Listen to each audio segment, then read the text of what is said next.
It seems as though the Switch 2 is experiencing a death by 1,000 cuts, and ever since I last uploaded a video on it, it seems as though things have gotten worse for Nintendo. With it being revealed that physical copies of Switch 2 edition games will have download codes in them, and with the recent pre-order delay, it seems as though Nintendo just can't catch a break. What's happened in the last week? First of all, I'd like to clarify some things that I had said in my last Switch 2 video. Although I still think that $80 is way too much money for Mario Kart World, I realized that it probably won't end up costing $90 for a physical copy here in the US. It'll cost you an extra €10 if you want a European copy, but as of recording this video, retailers in the US will be charging $80 for both digital and physical copies. That is a huge relief. Speaking of the game prices, I also grossly overestimated the price of Nintendo Switch 2 Welcome Tour. I had previously thought that it would cost a whopping $60, when in reality, it will likely cost somewhere between $5 and $10. I still think it's crazy that Nintendo is charging money at all for what is essentially an interactive instruction manual, especially when they've had free pack-in games like Wii Sports in the past, but at least they're not charging full price for Welcome Tour.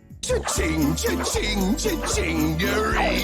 Money, oh money, how I love thee. Sony is putting Welcome Tour to shame with Astro's Playroom. We finally got information on the prices of Nintendo Switch 2 editions of games, and for once, I think Nintendo is actually in the right here. We haven't gotten official prices here in the US, but going off of the Japanese prices, it seems that they will be costing an extra $10 to $15, maybe even $20. Some people online have complained that the Switch 2 editions of Tears of the Kingdom and Mario Party Jamboree will be $80, but when you look at it from a different perspective, it's actually not that bad. You see, Tears of the Kingdom was already $70, so if the Switch 2 edition is $80, that means it's only $10 to upgrade, much like the Sony PS5 remasters of their PS4 games. Mario Party Jamboree was already $60, meaning that the new DLC, which seems to be including a lot of content, will only end up being $20. Although I do agree that $80 is still way too much money to be paying for a game, you're not really paying for a new game, but rather an Ultimate Edition of a game and its DLC, something like that. If you look at it from that perspective, it's actually not that bad, and I think the prices are much easier to stomach. What is not easy to stomach is the fact that there will be no physical versions of Nintendo Switch 2 edition games. Well, kinda. A Nintendo UK support representative just recently confirmed that many Switch 2 editions of games will include a cartridge for the Switch 1 copy of the game with a download code for the Switch 2 update included. Oh my god, bro. I think that sucks! Speaking of physical games, let's talk about game keycards. As I said in the last video, they're essentially cartridges that give you a license to download the game over the internet.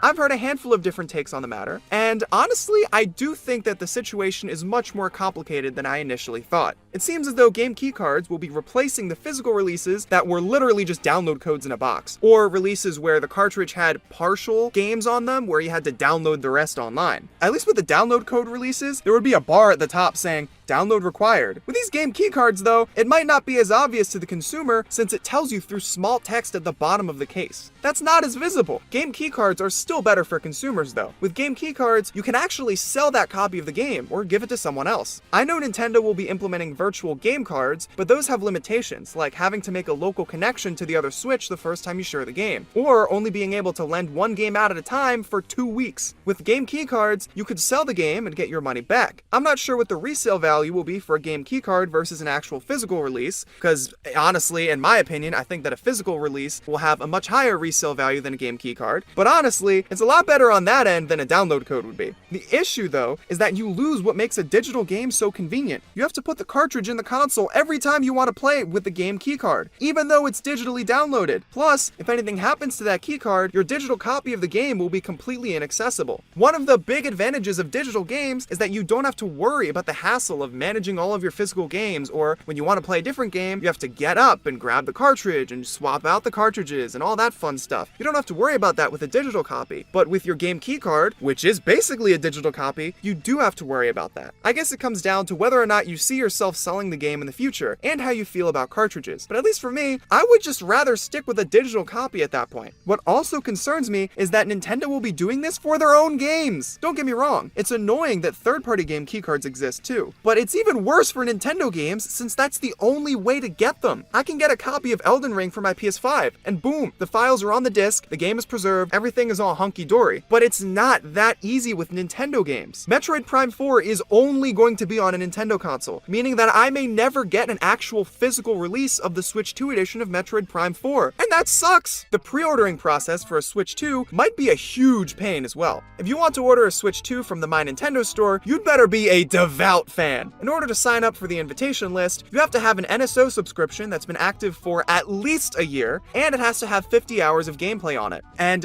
honestly, I haven't confirmed this, but I've heard from other people across the world that in other regions, the requirements are even more strict. I understand that they need to curb scalpers somehow.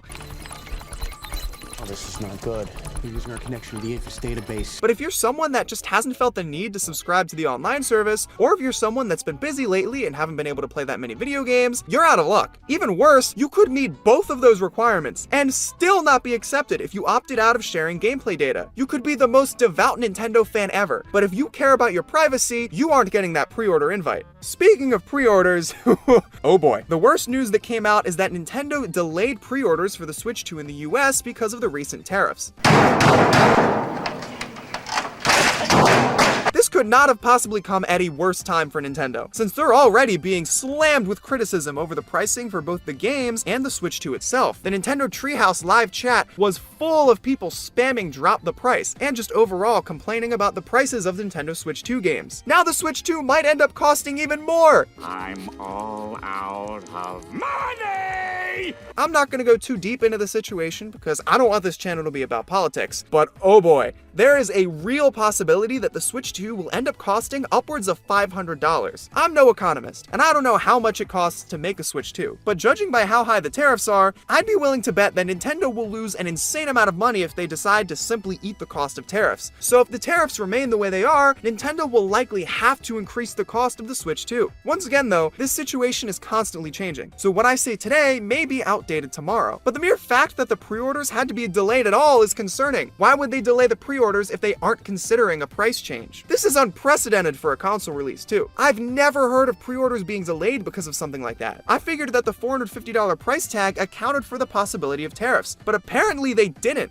They already somewhat priced out a huge portion of their audience, but now it might get even worse. What makes the situation even worse for Nintendo is that time is running out. They said that they still intend to release the console on June 5th, so they can't delay the pre-orders for very long. Retailers still need time after taking pre-orders to prepare for all the orders that they received, so it's not like Nintendo can wait until the end of May to start pre-orders. This is all speculation, but I think Nintendo might have to make a decision by May 8th. The My Nintendo store invitations are scheduled to go out on May 8th, and even after Nintendo announced the pre-order delay here in the US, the website still says May 8th. This could definitely change though, so only time will tell. I'm just hoping that I don't have to pay more. All in all, it is not the best time to be a Nintendo fan. I've seen plenty of comparisons saying that the Nintendo Switch 2 is a lot like the Wii U, and in many regards, I can't completely disagree. It sucks, because all of the games they've shown off for the Switch 2 look amazing. Mario Kart World genuinely looks like a blast, maybe even the best Mario Kart game of all time. And Donkey Kong Bonanza looks like the Super Mario Odyssey successor that I've been waiting for. It just sucks that the Switch 2 won't be all that accessible. Here's to hoping that we can get our hands on a new console and these awesome games without breaking the bank.